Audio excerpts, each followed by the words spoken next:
Yo, what is going on? Cover One crew, welcome back to the show. Hope everybody is good. Y'all thought we were done. We're not even close because the NFL season and rookie mini camps are kicking off. We're talking Matthew Golden, wide receiver from Texas, the Longhorns, now Green Bay Packer. We got to discuss his scouting report. Got to discuss what this man does well. I got to let you guys know what these players still are till the beginning of the season, and we are diving into fantasy football content very shortly as well. So this is a good one. I'm a big fan of Golden. Let's see, man. Pros, cons, and a grade score. See where he landed for me. He is definitely a good one. Newest wide receiver for those Green Bay Packers. You know, while I love doing scouting reports before the NFL draft, it is fun to also dissect them post-NFL draft because now we get to understand where they landed and what their future could potentially be with new said team. And then with these Green Bay Packers, Matthew Golden definitely has a very strong future on the horizon. We definitely going to see this, creep up with the offense that they do have in a LaFleur system.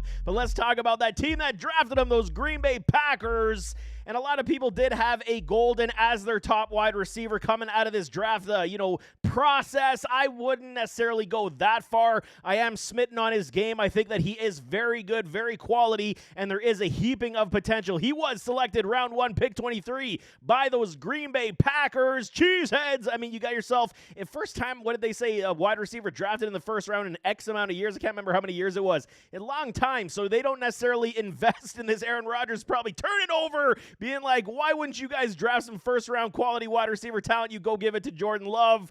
But there is, this Packers depth room on the wide receiver room is where we got to, discuss this at this point. Romeo Doubs, Romeo, Jaden Reed, Christian Watson is dealing with that knee injury. Dontavian Wicks are the, comeback players from last year. They got Savion Williams, another rookie from TCU. Malik Heath, another returning product from these Packers. Julian Hicks, Mecole Hardman recently signed off the free agent market. Bo Melton as well. And then Cornelius Johnson rounds out this room. We see a lot of, discussion, stipulations on, who could potentially be out of this room. While Christian Watson does give them a problem, he is likely going to, be on injured reserve for a majority of the season anyway due to that ACL injury, and he has not been the staple and standard of consistency when it comes to his medical health.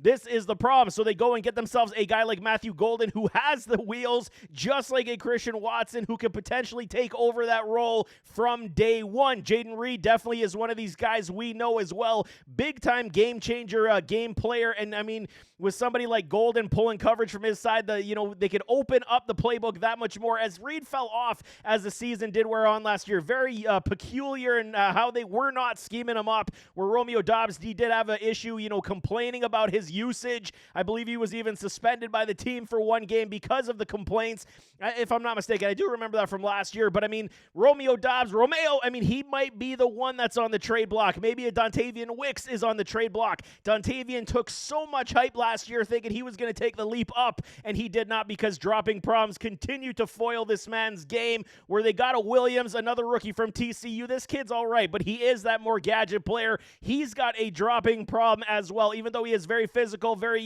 determined, and he could be that, great mismatch on the field. He does have dropping problems as well, where Malik Heath did show some good qualities, and Bo Melton, to me, I think is still the most underrated, where he could insert himself. He just hasn't been able to jump anybody at this point, where Golden definitely has this opportunity where he can slot into that Christian Watson role from day one and make a lot of noise. This offense with it, Jordan Love, feeling love for love, and Josh Jacobs, they're ready to go. And this is what they wanted. They want a bunch of wide receivers to be multifaceted, multidimensional, give Jordan Love more opportunities to throw the football and be that much more precise. And this offense should be able to score a lot of points. I love the landing spot for a Matthew Golden. He should make a lot of noise, especially if they do decide to trade somebody like a Wicks or a Romeo Doubs. For measurables, let's talk about where he came from, scouting-wise, from college football. Like I said, played at Texas. He is 5'11", 191. He is 21 years of age,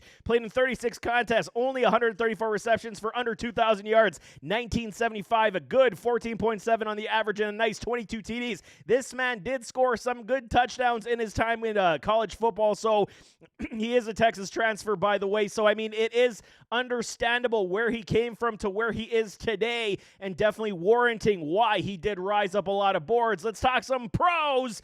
Like I said, Texas transfer, good size and frame. It's not elite. It's just good. 5'11", 191. He could stand to add another 10 to 12 pounds of mass on that frame, be a little bit more, that much more dynamic and physical in his game, but he is predicated upon speed, and I think that they will utilize this a lot in Green Bay, man. Skills at multiple levels. This is why a lot of people had him as the top wide receiver out of this class. I'm not going to say that today. Travis Hunter and Ted McMillan are my two 1As at the top of this list, but skills at multiple levels definitely does translate, man. You go short, mid, deep, he can do it all. And as soon as he starts to refine a lot of these skill sets, he will be pretty dangerous at any point of the game on the field. You got to love it. Lightning speed, 4.2940.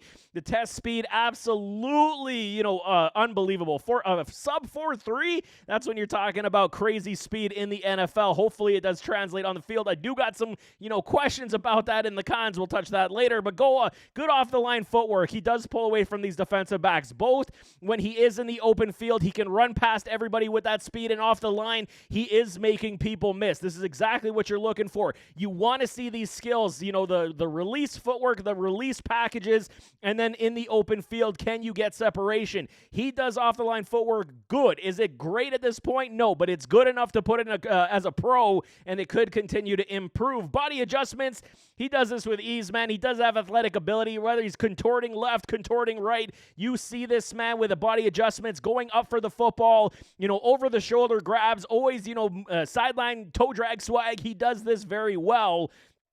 But again, there is lots of improvements that can be made. It's not 100% elite polished yet, but there is great athletic ability. Squares up his hands to the quarterback. I love this about a Matthew Golden. While the route tree isn't necessarily top-end elite just yet either, what I did notice a lot about him is that when he comes back on his hooks, he definitely gives the window of opportunity with his hands up to the face, waiting for the pass from his quarterback. This is a very, quarterback-friendly trait from these wide receivers so that he does not drop the football. Very good hands when he does square him up to the quarterback. Tracks the ball very well, whether it be high point, over the shoulder. It's not necessarily like he's going to jump anybody. It's more about timing than anything. His timing on his leaps are very sound, and he will make a, contested catch ability over the shoulder grabs. He does track it very well, and especially for a guy who runs as fast as he is, 4.29. We've seen the story where these guys run too fast and they lose track of the ball. Golden doesn't do this, with regularity to drop the football, but there is opportunities where he could improve on that. But I mean, the tracking of ball tracking is definitely very good and going to be a fan favorite for a Jordan Love. Very sound double move when he is in the open field. Good stutter step and go with the head fake pause. You do see it quite a bit, and I think this is going to be something killer when they are trying to go deep and burn defenses deep. This will only open up that much more room for a Josh Jacobs as well. So, I mean, the double move for me, very good, but everything is definitely can continue to be improved upon. Arm push-off separation. You guys know I love this. This is the Antonio Brown method. He was the best at it. Golden definitely does have this as well in part of his game where he does, create those windows of separation with a slight arm push-off to the defensive backs. It's very important. Like I said, if you guys haven't followed in a while, the arm push-off you need, if you're fully extended, you're going to get called on offensive pass interference every single time. You got to have a little bend in your arm and just give a little flick of the wrist. That's why strength in your hands are very important. He does this pretty well at this point right now.